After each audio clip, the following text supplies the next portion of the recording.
How to become the British monarch. Historically, the crown sat upon your head mostly because you had the biggest army. When you died, your eldest son kept control over that army, and so the crown relocated to his head. Though, of course, someone with a bigger army could change the political landscape quite abruptly. As time marched on and the world grew less violent, eventually in 1701, Parliament established a set of rules to transfer the crown from one head to another, hopefully with less turmoil than before. So here's how the 1701 rules work. First, don't be Catholic. The British monarch is also the head of the Church of England, to which the monarch must convert if not already a member. Except that if you're Catholic, no crown for you. The history of the royal family and how this rule came to be is a story for another time, but suffice it to say that bigger army diplomacy was involved. And by the way, no, you can't cleverly get around this rule by converting from Catholicism to something else and then to Church of England. In the eyes of the crown, Catholicism is transitive. Second, don't be a bastard. Sometimes it's good to be the king, but it's never good to be the illegitimate children of the king who are out of line for the crown from literally the moment of their conception. If you're related to the monarch but are either a Catholic or a bastard or both, the crown has the delightful term naturally dead to refer to you and your lack of right to succession.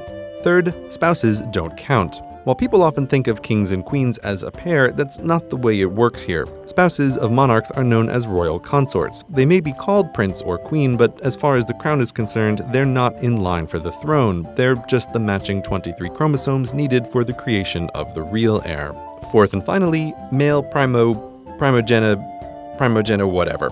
This is the algorithm of inheritance. When the monarch dies, or abdicates, but usually dies, the crown goes to the eldest son who isn't naturally dead. If there happens to be an elder daughter, tough luck to her. Baby brother gets the crown. It's simple enough, but there are non-obvious cases. Take a king with two sons. If the eldest dies before the king does, obviously the crown goes to the youngest, now oldest, brother. But what if the eldest son gave the king a grandson before death? Where does the crown go then? Well, the crown basically pretends that everyone, except the naturally dead, is alive, so upon the death of the king, the crown goes to his eldest son, who is now sort of the king who just really happens to be dead. So the rule kicks in again, and the crown goes to his son, not, as seems obvious now, his brother.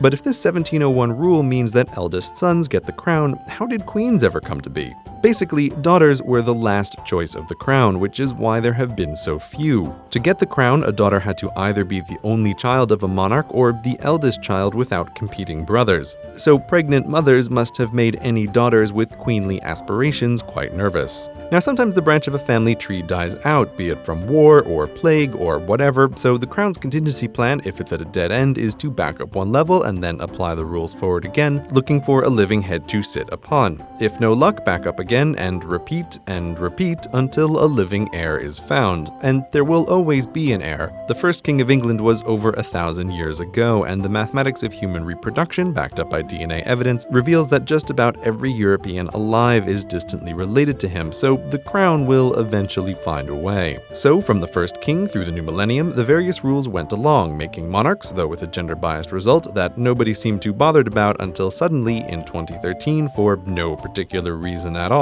everyone decided that the rules needed to be updated right now. So Parliament and the monarchy got together and made some changes, most notably striking the male part of rule number 4. From 2013 on, the crown views all royal sons and daughters with equal favor. The only thing that matters is the order of their birth. So prior to 2013, the boy in a set of fraternal twins in development could sit back and relax, secure that the crown would be his no matter what happened on delivery day, but in the post-2013 gender equal world, it's now a race for the door to win the crown.